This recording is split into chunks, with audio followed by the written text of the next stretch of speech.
नमस्कार। JH education में आप सभी छात्रों का स्वागत है। 17वीं बीपीएससी मेंस को लेकर के जो करंट अफेयर्स की क्लास चल रही है, जेएच एजुकेशन ऐप पे जो क्लास चल रही है, उसके क्रम में हम लोग पढ़ रहे हैं नेशनल इश्यूज यानी राष्ट्रीय जो मुद्दे हैं उससे संबंधित हम लोग टॉपिक्स को कर रहे हैं। हम लोग इससे पहले बिहार के 18 टॉपिक कर चुके हैं और अब राष्ट्रीय मुद्दे यानी नेशनल इश्यूज से रिलेटेड जो टॉपिक्स है उसको कर रहे हैं। इसके बाद हम लोग आईआर यानी इंटरनेशनल रिलेशन पे आएंगे। ठीक है, आईआर और इंटरनेशनल ऑर्गेनाइजेशन करेंगे इसके बाद।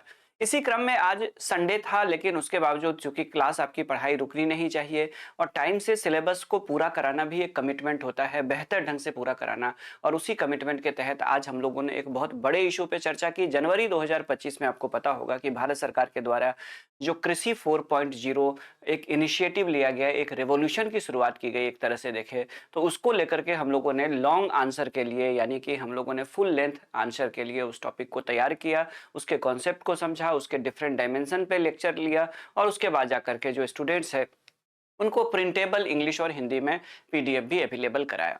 तो इसी क्रम में आज जो टॉपिक हम लोगों ने चर्चा की उसका एक ओवरव्यू दे देते हैं कि क्या क्या बातें हम लोगों ने की थी। चूंकि जब तक आपको क्वालिटी नहीं पता चलेगा और जब तक आपको विश्वास नहीं होता है छात्रों को कि कंटिन्यू क्लास चल रही है, क्योंकि वादे तो कई जगह पे किए जाते हैं लेकिन पूरे नहीं किए जाते। यहाँ पे सेपरेट एक करंट अफेयर्स मेंस की क्लास भी चल रही है और उसमें जो कमिटमेंट का मतलब कमिटमेंट होता है।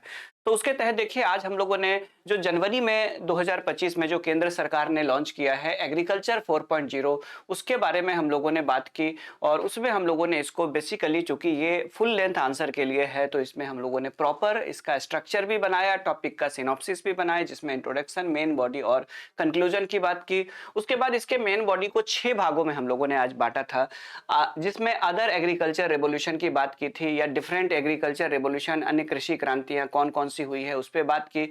उसके बाद जाकर के फीचर्स ऑफ एग्रीकल्चर 4.0 यानी कृषि 4.0 की विशेषता क्या है, बेनिफिट्स फ्रॉम एग्रीकल्चर 4.0 यानी कृषि 4.0 से क्या क्या लाभ है, और उसके बाद चैलेंजेस यानी चुनौतियां क्या क्या है, रिसेंट एफर्ट्स, और उसके बाद सजेशन, और फिर जाकर के हम लोगों ने कंक्लूजन। इसी क्रम में हम लोगों ने इंट्रोडक्शन में हम लोगों ने बात की कि जब स्मार्ट या डिजिटल तकनीक का उपयोग कृषि के क्षेत्र में किया जाता है और जिसमें परंपरागत कृषि यानी कि जो हमारा ट्रेडिशनल एग्रीकल्चर मेथड होता है, उस मेथड को हम लोग डिजिटल टेक्नोलॉजी के साथ एकीकरण करते हैं और उसी प्रक्रिया को क्या कहा जाता है, उसी को कहा जाता है एग्रीकल्चर 4.0 रेवोल्यूशन। यानी कृषि 4.0 रेवोल्यूशन का मतलब है कि डिजिटल तकनीक का और विभिन्न आधुनिक तकनीक का परंपरागत खेती के साथ एकीकरण करके कृषि के क्षेत्र को और सुदृढ़ बनाना, जिससे न सिर्फ खाद्यान्न उत्पादन या कृषि के क्षेत्र में सुधार किया जा सके बल्कि किसानों की आय को भी बढ़ाने के साथ साथ खाद्य सुरक्षा के भी लक्ष्य को पूरा किया जा सके। ठीक है, अब इस पे हम लोगों ने बात की और उसके बाद जाकर के फिर हम लोगों ने इसके डिफरेंट डायमेंशन की चर्चा की, मेन बॉडी की, और मेन बॉडी में सबसे पहले हम लोगों ने बात की आज डिफरेंट एग्रीकल्चरल रेवोल्यूशन, विभिन्न कृषि क्रांति कौन कौन से अभी तक रहे हैं दुनिया में। तो हम लोगों ने सबसे पहले बात की एग्रीकल्चर 1.0 यानी कि कृषि 1.0। कृषि 4.0 क्या है उसको समझने के लिए हमें एक एक चीज को समझना पड़ेगा, एक एक स्टेप को, एक एक स्टेजेस को। तो उसमें हम लोगों ने बात की कृषि 1.0। इसका मतलब होता है कि नियोलिथिक एज में यानी नवपाषाण काल के दौरान जब मनुष्य जो है वो फूड गैदरिंग और हंटिंग की जगह यानी कि खाद्य संग्रहण और शिकार की जगह पे स्थायी रूप से बस करके जब खेती करने की शुरुआत करता है 1000 ईसा पूर्व के आसपास, सॉरी 10,000 ईसा पूर्व के आसपास, 10,000 बीसी के आसपास, तो उसी को कहा जाता है that is consider as agriculture 1.0। फिर जाकर के हम लोगों ने बात की दूसरे रेवोल्यूशन की एग्रीकल्चर में, वो था कृषि 2.0 यानी एग्रीकल्चर 2.0, जो 18वीं 19वीं सदी में शुरू होता है आफ्टर इंडस्ट्रियल रिवॉल्यूशन। जब औद्योगिक क्रांति के बाद शुरू होता है तो कृषि में नई नई चीजों का प्रयोग शुरू हो जाता है, रासायनिक खाद का प्रयोग शुरू हो जाता है, रासायनिक कीटनाशक वगैरह सब का प्रयोग शुरू हो जाता है और आधुनिक पद्धति से क्रॉप रोटेशन यानी फसल चक्रण को लागू किया जाता है। धीरे धीरे करके फसल चक्रण के महत्व पर रिसर्च होता है, इसको समझा जाता है और इसको लागू किया जाता है 18वीं 19वीं सदी में, जिसको कहा गया एग्रीकल्चर 2.0। उसके बाद जो कृषि क्रांति, तीसरी क्रांति शुरू होती है वो 20वीं सदी के मध्य में होती है। भारत में भी हरित क्रांति के रूप में आता है और इसमें भी अगर हम लोग बात करें तो बड़े पैमाने पर फर्टिलाइजर्स के अलावा अगर हम लोग देखें पेस्टिसाइड्स और इंसेक्टिसाइड्स यानी कीटनाशक और पीड़कनाशक के इस्तेमाल के साथ साथ सिंचाई के साधनों का बेहतर विकास होता है। यानी जो एग्रीकल्चर की बात करें तो इस क्रांति के दौरान सिंचाई के साधनों पर भी बड़े पैमाने पर ध्यान दिया जाता है और बीज के लेवल पे हाई यील्डिंग वैरायटी यानी कि हाइब्रिड बीजों का इस्तेमाल शुरू हो जाता है। इसको कृषि 3.0 कहा जाता है। इंडिया में अगर देखें तो ये रिप्रेजेंट करता है, हमारा जो ग्रीन रिवॉल्यूशन है वो इसी को रिप्रेजेंट करता है। उसके बाद एक समय के बाद कृषि में ठहराव आने लग जाता है, उत्पादन रुक जाता, कम होने मतलब उत्पादन में ठहराव आ जाता है, उत्पादकता में भी ठहराव आ जाता है, जबकि जनसंख्या लगातार बढ़ती है, जरूरत बढ़ रही है, दुनिया आगे बढ़ रही है, तो स्वाभाविक रूप से कृषि क्षेत्र में एक बड़े क्रांति की जरूरत थी और उसी को ध्यान में रखते हुए 2025 में भारत सरकार के द्वारा लॉन्च किया गया एग्रीकल्चर 4.0 यानी कृषि 4.0। अब कृषि 4.0 की बात करें तो ये 21वीं सदी के शुरुआत में अभी लॉन्च किया गया है और इसका मतलब ये हुआ कि इसमें internet of things, artificial intelligence, machine learning, उसके बाद जाकर के बिग डेटा एनालिटिक्स और रोबोटिक्स और जैसे तकनीक का इस्तेमाल करके, ड्रोन जैसे तकनीक का इस्तेमाल करके बड़े पैमाने पर कृषि क्षेत्र में सुधार करने को लेकर के, यानी internet of things, artificial intelligence, machine learning, big data analytics, उसके बाद जाकर के रोबोटिक्स, उसके बाद जाकर के ड्रोन टेक्नोलॉजी वगैरह सबका यूज करके बड़े पैमाने पर जब इस्तेमाल करके कृषि में बड़े परिवर्तन की उम्मीद की जा रही है और उसी को नाम दिया गया एग्रीकल्चर 4.0। तो हम लोगों ने इस तरह से कृषि क्रांति के 4 क्रांतियों को 1.0 से लेकर के 4.0 तक को समझा और उसके बाद जाकर के आज के क्लास में हम लोगों ने फीचर्स की बात की कि एग्रीकल्चर जो ये होता है यानी कि फीचर्स ऑफ एग्रीकल्चर 4.0 यानी एग्रीकल्चर 4.0 जो है उसके क्या क्या फीचर्स है उसकी भी हम लोगों ने बात की थी और उसमें हम लोगों ने देखा कि इसमें क्या है कि इसमें अगर हम लोग देखेंगे तो शहर में जो खास करके जो अर्बन एरिया है उसमें भी जो उसकी जो डिमांड है उसके अकॉर्डिंग कृषि में नए तकनीकों का समावेश करना, यानी शहरी क्षेत्रों में विभिन्न प्रकार के मशरूम की डिमांड होती है, उसके बाद जाकर के ताजे सब्जियां वगैरह सबकी हरी सब्जियों साग सब्जियों की डिमांड होती है तो उसके अकॉर्डिंग तैयार करना। उसके बाद जाकर के नए दृष्टिकोण को अगर कृषि जो केंद्र होते हैं खास करके जो कृषि केंद्र है जो शहरों में जो एग्रीकल्चर सेंटर है उनको बेहतर ढंग से डेवलप करना।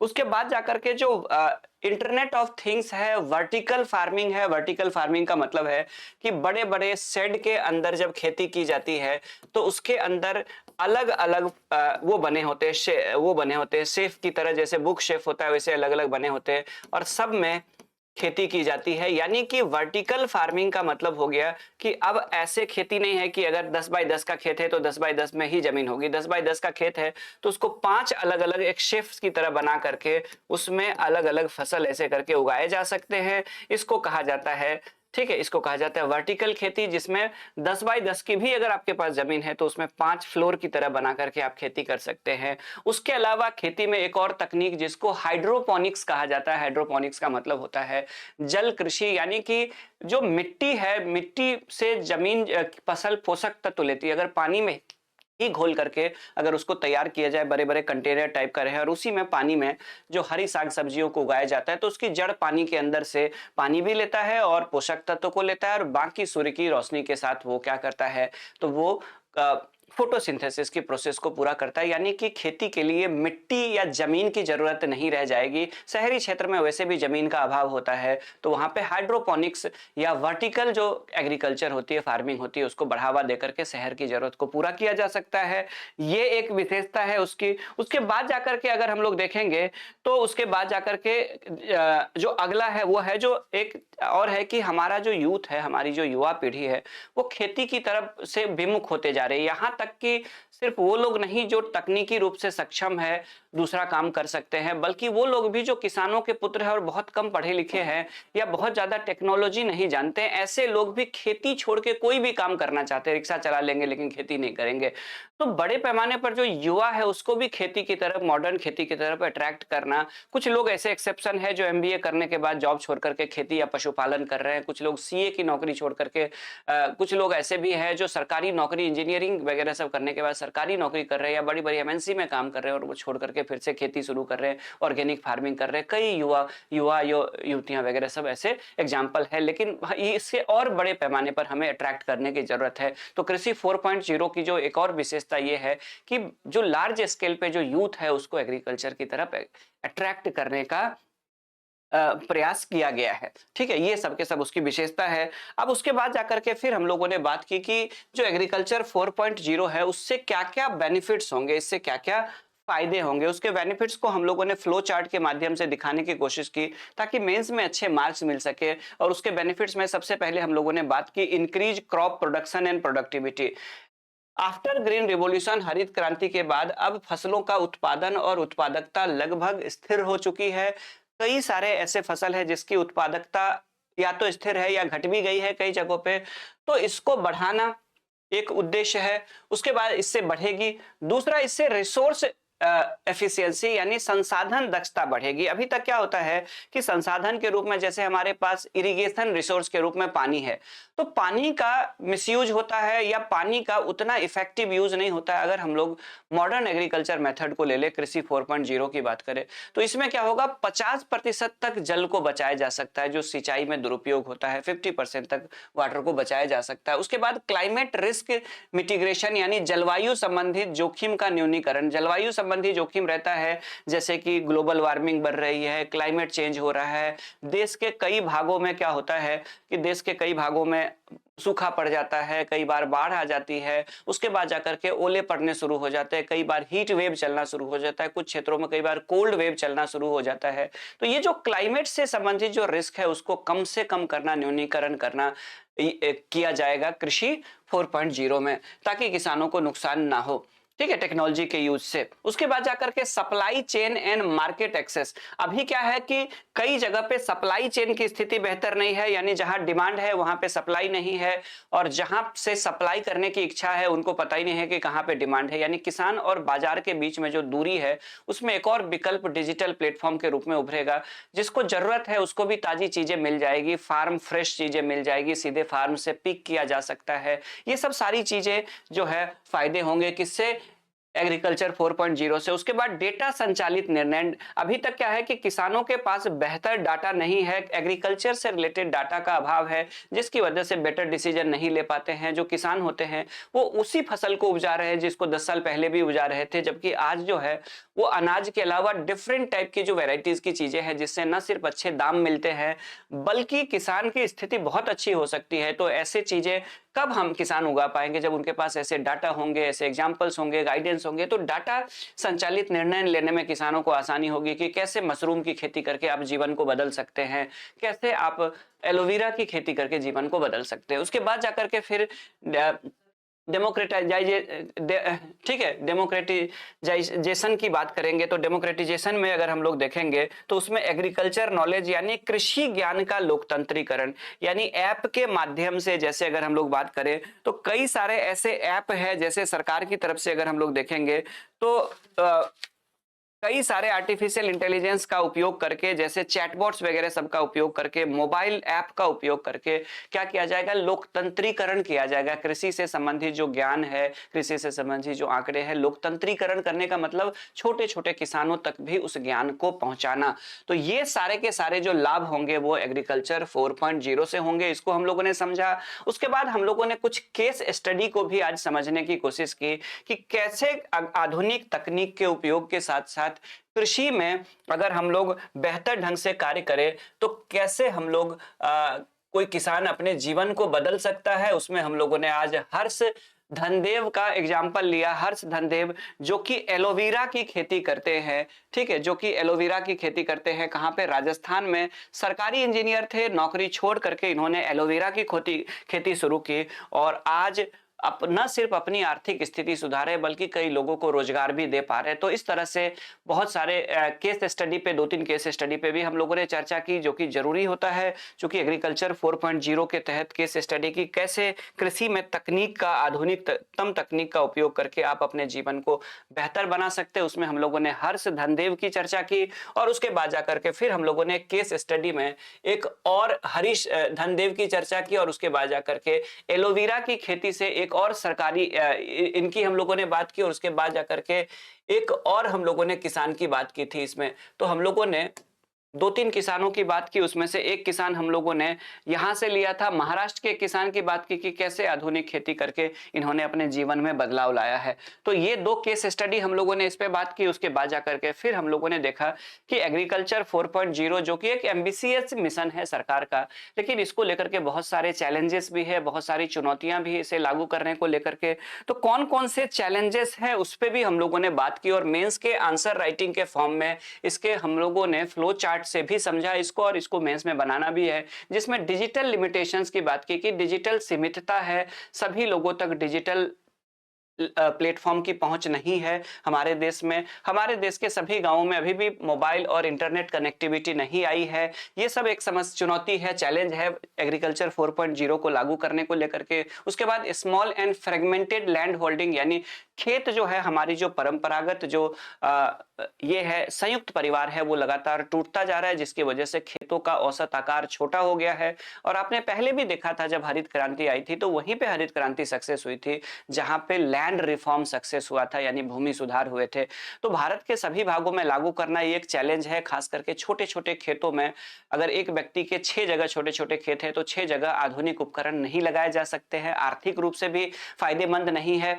उसके बाद जाकर के ये एक चैलेंज है। उसके बाद लिमिटेड फाइनेंशियल रिसोर्सेज, भले ही केसीसी या किसान क्रेडिट कार्ड है, अभी भी किसानों की, उसके बावजूद किसानों की वार्षिक आय कम है। ज्यादातर छोटे और सीमांत किसान है जिनकी वार्षिक आय काफी कम है, और उनके लिए ये आधुनिक तकनीक का इस्तेमाल करना एक बहुत बड़ी चुनौती है। उसके बाद lack of awareness and digital literacy, अभी भी भारत में जागरूकता का अभाव है। रिमोट एरिया के कम पढ़े लिखे किसान ज्यादातर ऐसे लोग हैं, कुछ किसानों को छोड़ करके ज्यादातर किसान जो है वो या तो नाम के लिए पढ़े लिखे या बिल्कुल पढ़े लिखे नहीं है। तो उनके लिए अभी डिजिटल लिटरेसी क्या, एक जो नॉर्मल एजुकेशन लिटरेसी होती है, एजुकेशनल लिटरेसी, वो बहुत दूर की बात है। तो डिजिटल लिटरेसी यानी डिजिटल साक्षरता तो बहुत दूर की बात है। तो ये भी एक बहुत बड़ा चुनौती है।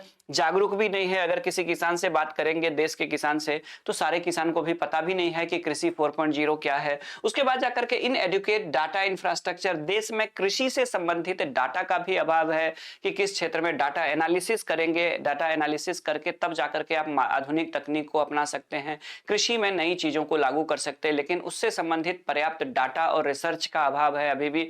और उसके बाद जाकर के फिर हम लोगों ने बात की क्लाइमेटिक डाइवर्सिटी, भारत के अलग अलग भागों में अलग अलग प्रकार की, भले ही पूरा भारत मानसूनल क्लाइमेट के अंदर आता है, लेकिन पूरे भारत में जलवायु को लेकर के विविधता है। कहीं पे हीट वेव है, कहीं पे कोल्ड वेव आ जाती है, कहीं पे अगर आप देखेंगे तो समुद्री जलवायु का प्रभाव, किनारे का प्रभाव रहता है, कहीं पे अगर आप देखेंगे तो कॉन्टिनेंटल यानी महाद्वीपीयता का प्रभाव रहता है जलवायु का। ठीक है, तो इस तरह से भारत के अलग अलग भागों में जलवायु दशा विविधता है। तो भारत के किसी भी एक भाग के अनुभव को दूसरी जगह एज इट इज नहीं लागू किया जा सकता है, चाहे वो बीज हो, चाहे फसल हो, चाहे फसलों की बुआई और कटाई का सीजन हो, पूरे भारत में एक साथ आगे पीछे हो सकता है। वो इसलिए क्योंकि क्लाइमेटिक डाइवर्सिटी है, तो ये भी एक बहुत बड़ा चैलेंज है। इन सब पे हम लोगों ने बात की, और उसके बाद जाकर के फिर हम लोगों ने किस पे बात की देखिए, तो उसके बाद जाकर के हम लोगों ने बात की रिसेंट एफर्ट्स की बात हम लोगों ने की कि हाल के प्रयास कौन कौन से किए गए हैं। ठीक है, तो रिसेंट एफर्ट्स यानी हाल के प्रयास कौन कौन से किए गए हैं। चैलेंजेस के बाद जाकर के हम लोगों ने बात की कि हाल के प्रयास भारत में कृषि क्षेत्र में जो ये नई क्रांति है, ये जो चौथी क्रांति कृषि के क्षेत्र में, उसके लिए हाल में क्या क्या प्रयास किया गया। इसमें इंडिया डिजिटल एग्रीकल्चर इकोसिस्टम बनाने की बात बनाई जा रही है, जिसको आइडिया कहा जाता है, उस पर हम लोगों ने चर्चा की। फिर हम लोगों ने national e governance plan in agriculture, इस पे बात की, NEGPA की बात की। उसके बाद सब मिशन ऑन एग्रीकल्चर मशीनाइजेशन यानी SMAM की बात की। फिर हम लोगों ने एग्रीकल्चर मार्केट को लेकर के जो ई नाम है उसकी हम लोगों ने चर्चा की। उसके बाद जाकर के फिर हम लोगों ने पीएम किसान योजना के तहत जो डायरेक्ट बेनिफिट ट्रांसफर यानी DBT जो हो रहा है, उस पर हम लोगों ने चर्चा की। उसके बाद जाकर के फिर हम लोगों ने एग मार्केट की चर्चा की, जो कि एक डिजिटल रूप से किसानों के लिए मार्केट अवेलेबल कराने का प्रयास है, उस पर बात की। उसके बाद हम लोगों ने एग्रीकल्चर इंफ्रास्ट्रक्चर फंड यानी AIF की बात की। फिर हम लोगों ने नेशनल हॉर्टिकल्चर मिशन की बात की, जिसको हॉटनेट कहा गया है। फिर हम लोगों ने national project on soil health, ठीक है, फर्टिलिटी की बात की, यानी मृदा का जो उर्वरता जो है ठीक है, स्वास्थ्य उर्वरता की बात की, उस पे बात की, फिर जाकर के किसान सुविधा मोबाइल ऐप जो किसानों के लिए है उस पे हम लोगों ने बात की। उसके बाद जाकर के फिर हम लोगों ने देखिए इसमें, फिर हम लोगों ने, ठीक है, फिर हम लोगों ने उसके बाद जाकर के सुझाव को लिए, और सुझाव के रूप में, सजेशन के रूप में हम लोगों ने बात की कि किस तरह से पब्लिक प्राइवेट पार्टनरशिप यानी पीपीपी मॉडल के आधार पर डिजिटल, ठीक है,